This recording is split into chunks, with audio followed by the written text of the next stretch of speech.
This shit better be good.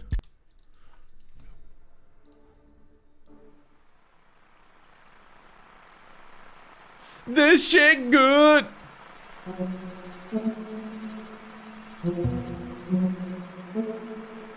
Dude, Destiny arrives in my city and people immediately start riots.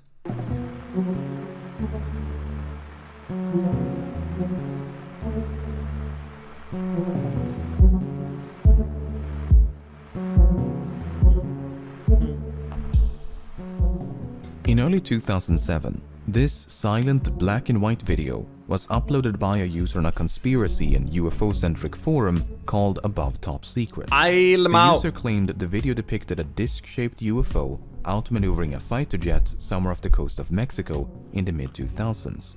They had supposedly gained access to the video while serving on board a US aircraft carrier and claimed to have smuggled the potentially classified material off the ship. Thank you, Mirror Lake. While some members of the forum chose to believe their story, others were not so easily convinced. For instance, the video was hosted on a website belonging to a group of German film students, which led some to denounce the clip as an attempted hoax. German. Even those who believed it could be genuine still complained that it was a totally uninspiring video of a fuzzy dot.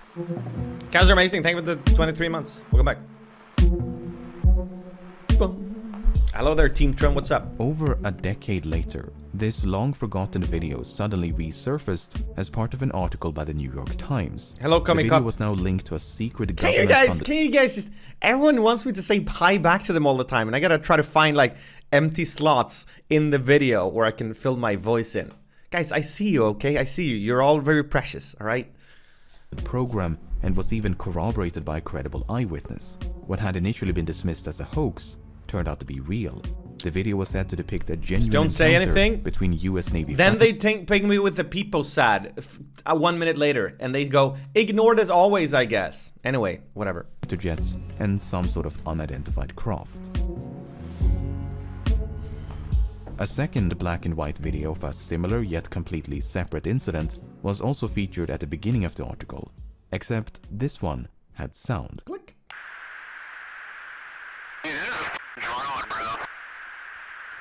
There's a whole fleet of them. Look on the ASA. Nah, you're straight bugging, bro. Oh my gosh. They're all going against the wind. The wind's 120 knots from the west. Look at that thing, dude. These two videos, along with a third released a few months later, spread across the internet like wildfire. Comment sections and discussion threads were dominated by unrestrained speculation about aliens and paranormal phenomena. The skeptics, meanwhile, took it upon themselves to analyze every pixel in every frame in the hopes of uncovering some neglected clue that could identify these fuzzy blobs. Any lingering doubts about the video's authenticity vanished with the release of an official statement by the Department of Defense confirming that the videos depicted real events involving unidentified aerial phenomena. So, what exactly are we looking at? I don't see it on the right one. Oh, there it is. Someone said it was a camera artifact, but that thing on the right came into frame. How could it be? Do you guys get those? Do you guys get those floater things in your eyes? You know what I'm talking about? The things that float around. You get them more and more as you get older. Be boomer.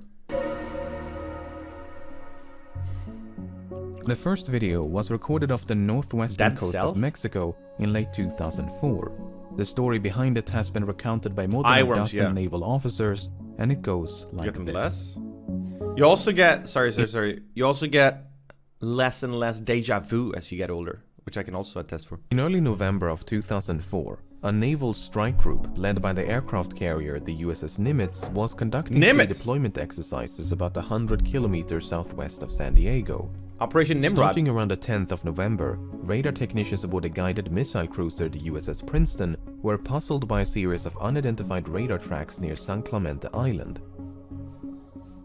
The tracks did not resemble any known aircraft and would sporadically appear in groups of 5 to 10 at a time.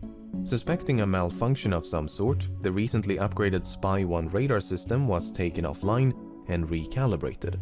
Once the system was brought back online, however, the tracks had only become sharper.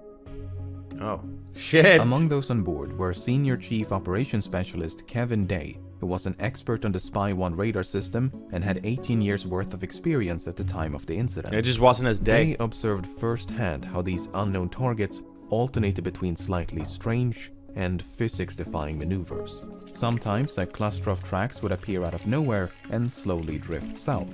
They were flying too high to be birds, too slow to be conventional aircraft, and did not follow any commercial airways. Other times, they would seemingly descend from space and drop all the way down to sea level in mere seconds. These phenomena continued for several days, and every time they reappeared, the crew would run up to the bridge and use a pair of heavily magnified binoculars to see these tiny specks moving erratically. It's Harry Potter on a broomstick.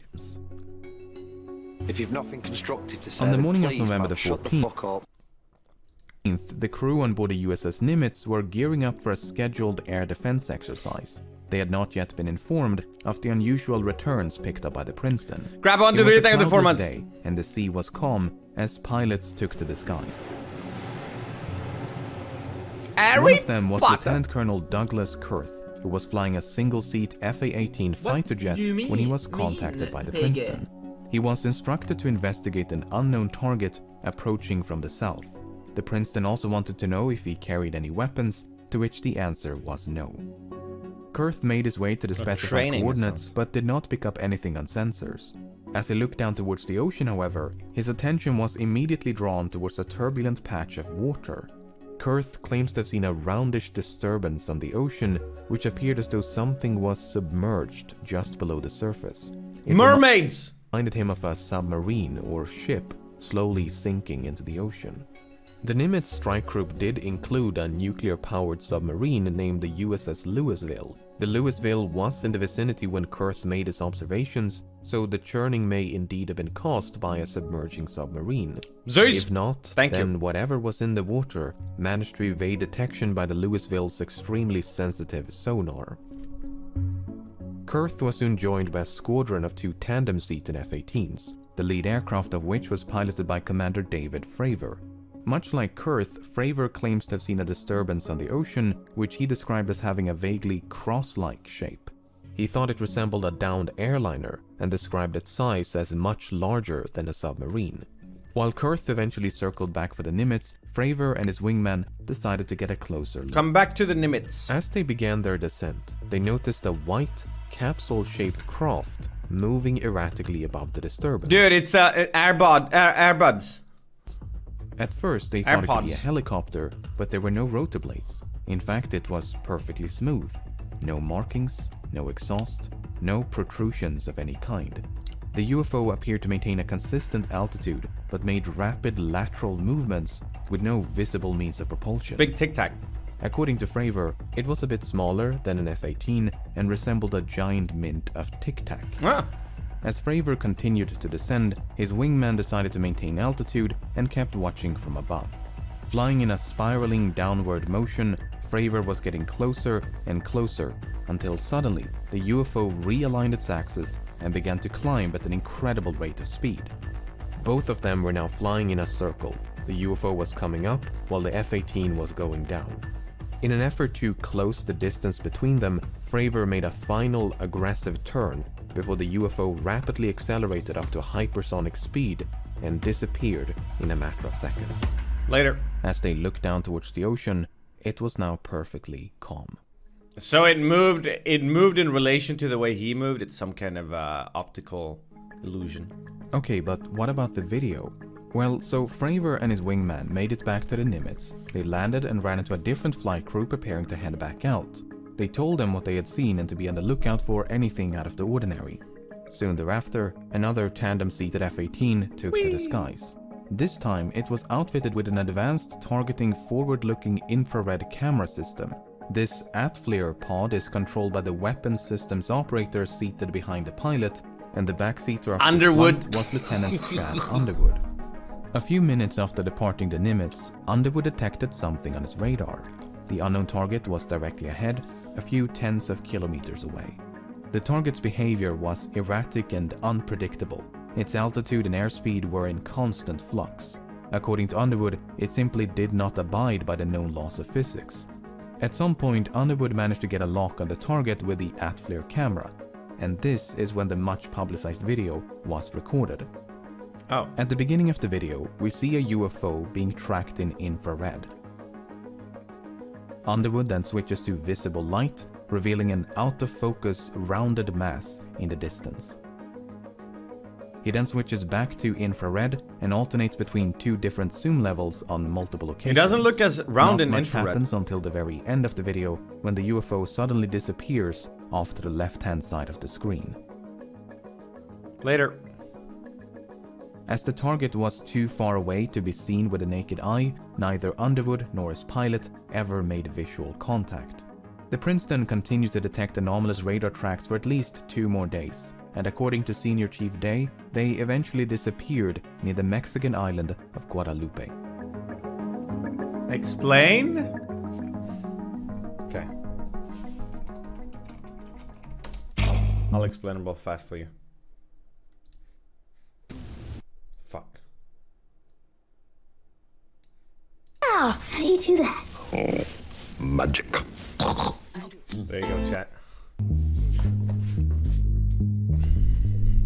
In complete isolation, utterly divorced from any and all surrounding context, this video is extraordinarily unremarkable. It's a fuzzy blob against a featureless background. It's only when you place it in the middle of these truly remarkable stories that the video itself becomes remarkable. When skeptics and debunkers claim that this is a distant airplane, I understand why many are so opposed to that explanation, because the witness accounts say otherwise. A distant airplane can't just zip around the sky as if gravity was non-existent. It doesn't make any sense. Unfortunately, we don't see any of those physics-defying maneuvers in the video. In fact, this fuzzy blob does not do much of anything until the very end, when it suddenly disappears off to the left-hand side of the screen. Now, some claim this is due to a sudden acceleration by the UFO, but it could also be something as simple as the camera losing its target lock. It's difficult to tell. Okay, chat. Underwood himself is uncertain about what happens at the end, as he never made visual contact. The witness accounts, meanwhile, are so extraordinary they are difficult to believe. If any regular person claimed to have seen a tic-tac-shaped UFO moving erratically in the sky, a few would listen. But when that same story is told by some of the most qualified observers on the planet, it makes you wonder. Maybe they were all high. And it wasn't just 1 or 2. These UFOs were either seen or tracked by dozens of experienced aviators and sailors for nearly a week. They were seen from multiple vantage points and tracked by one of the most sophisticated radar systems in the world. Can't fly high. To think that all of them are lying or all of them were deceived by some prosaic phenomena seems absurd. At the same time, there is no way to verify what they're saying. We have no choice but to take them at their word.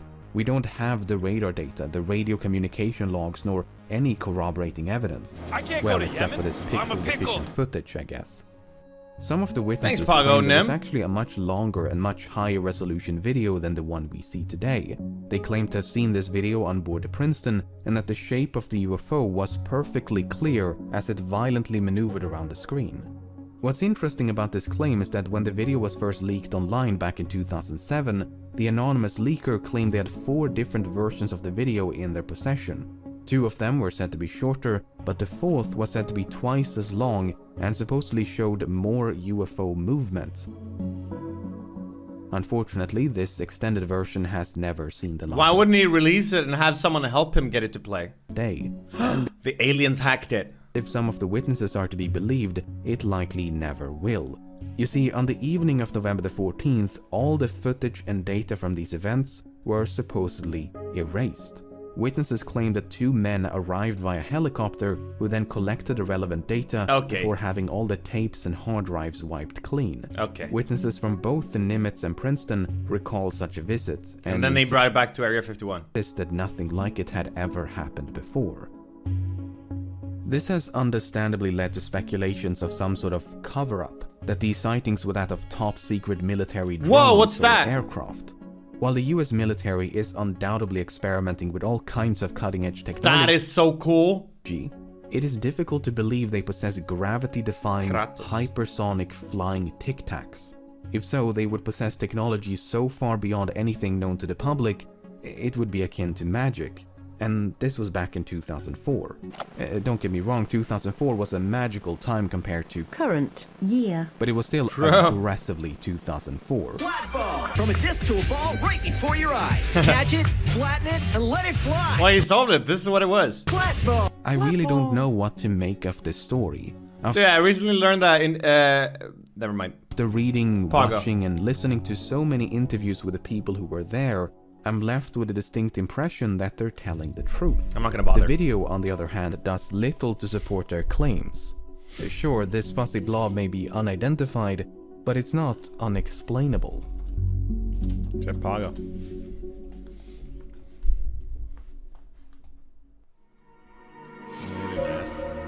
Oh yeah, fine. Ace Ventura, The Mask, and Dumb and Dumber came out the same year. Woo! What a year! I'm looking tired. Arsted, The upload a second picture and of yourself. third Let's see videos what were you recorded look off like. the southeastern What the coast hell? of the United States in early 2015. Oh, sorry, it was a donation from Center. He says, there is so much bullshit in this video, lul. Wondering why, since we have HD plus cameras, nothing like this got ever recorded. And if there are new videos, they are recorded by cameras 30 years old, like no one has a new camera, Monka, Get out While of here those with your who logic. recorded the footage have yet to come forward, some of their crewmates and fellow pilots have. And according to them, the story goes like this. In the summer of 2014, a naval strike group led by the aircraft carrier the USS Theodore Roosevelt was conducting pre-deployment exercises some off claim the on it? coast of Virginia. I am Much like certain alien life exists. I have big doubts that they'll ever visit us. with the Nimitz Who the encounter, fuck would want to visit us? the first sign of trouble came in the form of anomalous radar tracks. Following a fleet-wide upgrade of aircraft radar systems, pilots had begun to pick up unidentified targets while conducting routine training missions. You think maybe that's enough? The Face tracks masks? were initially dismissed as false positives, but their behavior was unlike anything they had seen before. Gravity-defying maneuvers, hypersonic velocities, and other mystifying shenanigans. Attempts to intercept these UFOs were initially unsuccessful. Lieutenant Danny Acoyne claims that on 2 separate occasions he tried but Acoyne? failed to make visual contact. Then, one day, a squadron is said to have narrowly avoided a mid-air collision with one of these UFOs. The 2 jets had been flying in tandem, no more than a few tenths of Tic-tac meters coming through! apart, when something flew right in between them. That something was oddly described as a cube encased by a translucent sphere. Lieutenant Ryan Graves, who spoke to one of the pilots once they had landed, God, what a Chad. claims the experience had visibly spooked them. So much so, the squadron filed an official safety report. According to Graves, this was far from an isolated incident. These UFOs were allegedly seen by dozens of pilots for several months and could remain airborne for up to 12 hours at a time. Yet, despite growing concerns among the Roosevelt crew, training missions continued as if nothing was amiss. By early 2015, the Roosevelt strike group had made its way down to the coast of Florida, which is when the 2 now famous videos were recorded. Florida. Both of which are said to be short clips taken from much longer and higher Florida. resolution footage. We don't know much about the circumstances as the officers involved have chosen to remain silent, but let's take a look at the first one. It is said that if you watch this whole thing, that you get a call a week later. There's a whole fleet of them. Look on the ASA. My gosh. It's full of stars. They're all going against the wind. The wind's 120 knots from the west. Look at that thing, dude. This just looks too stable. Is the camera stabilization that good? That's them, is it? It's not. That is on us, dude. Wait, is Well, it? if there's like, look at that thing. It's rotating. So, there are a few things to unpack in this one. If we ignore the audio for a moment and focus solely on the visuals, the thing that immediately stands out is the apparent rotation of the UFO. I use the word apparent because some debunkers claim that this rotation is an optical illusion. You see, the Atflir pod is equipped with something known as a derotation mechanism. Of course. It's meant to counteract the rotation of the camera so that the orientation of the image stays the same, also known as image stabilization. What may not be stabilized, however, are certain artifacts produced by the lens of the camera. Artifact? You can even try this yourself. Someone Aim the mentioned camera artifact? towards a light source, rotate the camera, stabilize the footage, and there you go. The orientation of the image is preserved while these spokes of light rotate along with the camera. So much like how the light from this light bulb is producing a lens flare, the infrared radiation from this UFO is said to be producing a lens glare. In other words, debunkers claim it is the camera and thereby the glare which is rotating, not the UFO itself. While this explanation seems perfectly reasonable to my untrained eyes, things get a bit more confusing once But weren't the pilots looking at it with their eyes? And they said it rotated? Or did they look at it through the camera? I wonder. bring back the audio. Well, if there's like, look at that thing. It's rotating.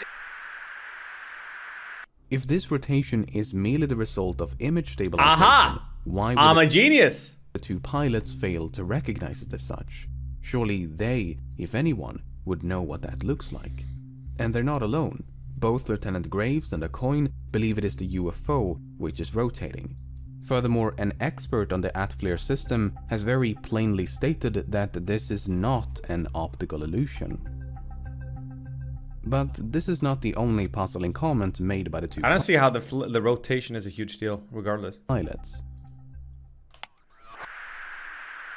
There's a whole fleet of them. Look on the ASA. My gosh.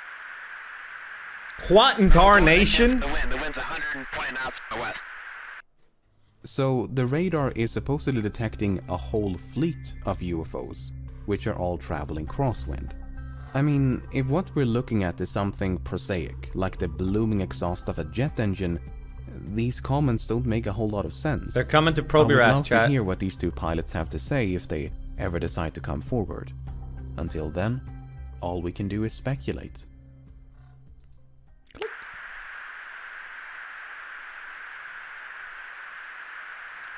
It looks like a duck.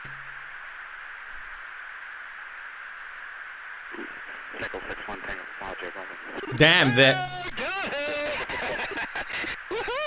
Roger. There's troubleshooting. Did you box moving target? No, I took an auto track. Oh, okay. Pretty impressive auto tracking system. Immeasurable. In my day. Tens in chat! Tens in chat with a whole year, my friend. Thank you so much, Tens. Happy Saturday. A whole year, can you imagine? That's crazy how fast time flies by, Tens. Yay! Gosh, dude. Legend. Look at it fly.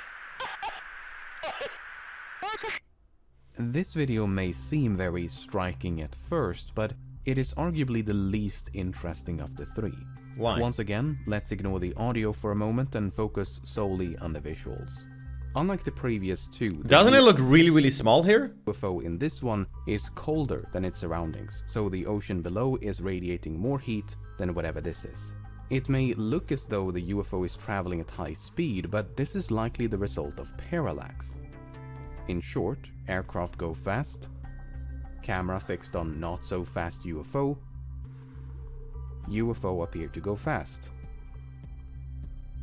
Some say the UFO is near sea level and therefore the parallax explanation doesn't work, but we can actually derive its altitude using the numbers on screen and find that That's is what I was not thinking true. that we could do. Everything we could use this seen in this video is consistent with right a here. balloon You can use that, feed that into that, and then you land on this. or some sort of debris floating in the wind. The commentary by the pilots, however, does once again introduce a bit of confusion. I mean, it seems odd for the pilots to be so excited over something so mundane, but without hearing from the pilots themselves, we can do nothing but speculate. It's a bug? It's a bug on the camera!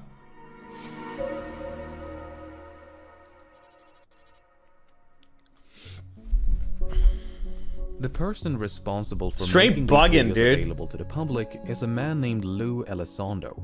Beginning in 2008, Elizondo was the head of a secret government-funded effort to investigate UFO sightings known as the Advanced Aerospace Threat Identification Program.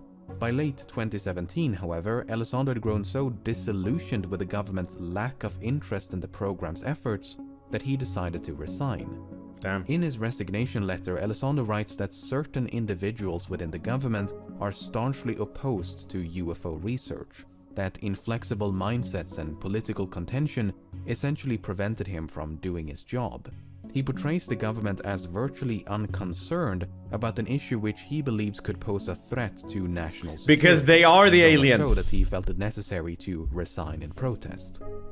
This seemingly uncaring attitude was also noted by witnesses of both the Nimitz and Roosevelt encounters. For instance, Lieutenant Ryan Graves recalled how the commander of the Roosevelt strike group seemed completely unfazed by this video. On the day when it was captured, he supposedly looked at it for 5 seconds, then walked away without saying a word. Some of the senior officers on board the Nimitz and Princeton are said to have had an equally muted response. These are very bizarre reactions to potential airspace incursions. You'd think they'd want to make sure these UFOs are not some kind of threat. The near mid-air collision reported by one of the squadrons from the Roosevelt seems especially concerning. Whee! To account for this apparent disinterest, many point to the severe stigma surrounding the topic of UFOs. Regardless of how inaccurate it may be, the term UFO has, for many, become synonymous with aliens and spaceships. So much so, the government now favors the term UAP, specifically to avoid this unwanted association. Yeah, I was thinking about that. You say UFO and everyone thinks of a flying disc with aliens in it. Not what it actually means. Whether sightings go unreported or uninvestigated, the argument is that people choose to Flying look the saucer. other way because they're concerned about their reputation. No one wants to be seen as a nutcase and potentially lose out on a promotion. Others believe there could be something a bit more conniving at play, that no serious action is taken because a highly advanced and top-secret drone program is responsible for the sightings. Even some of the witnesses have entertained that possibility. For instance, Sean Cahill, who was the chief master at arms on board the Princeton, perceived the inaction of senior staff as a clear sign that the UFOs were known military assets. But as previously mentioned, it is difficult to believe such radical innovation could have taken place in absolute secrecy. We're talking about such advanced technology it would barely make sense in a science fiction novel. Vehicles that can exceed the speed of sound without producing any sonic booms. Vehicles that can drop or climb to virtually any altitude in a matter of seconds. Vehicles that can violently change direction of travel as if inertia was a mere suggestion. None of that should be possible, yet dozens of trained observers claim they witnessed the impossible. Is this gonna be one of those videos where we don't get the explanation? The least... What the fuck is going on in my chat? I focus on the video for 1 second and this happens? What the hell? uncomfortable solution, therefore, is to simply not believe them. Sure, the witnesses are credible, but they're not incontrovertible. Everything from optical illusions to faulty equipment could be used to cast doubt on their extraordinary tales. And without any corroborating evidence, except for this nebulous footage, that is not a difficult task.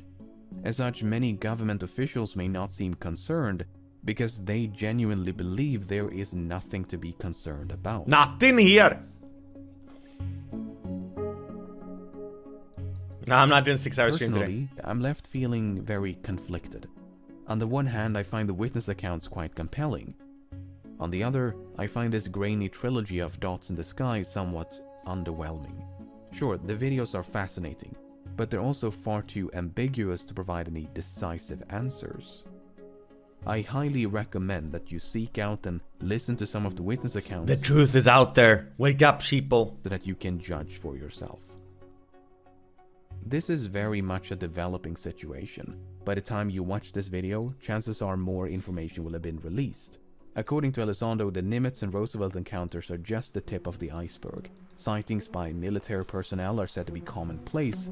It's just that we... Sounds like a serious internet story. I can only hope that more evidence is released in the near future, and that at least one video depicts something inexplicable. It'd be cool if... it is unidentified because it defies explanation, not because it's too distant, too small, or otherwise too obscure. No, but something truly extraordinary. Why did no one fly into them, dude? That's what I want to see.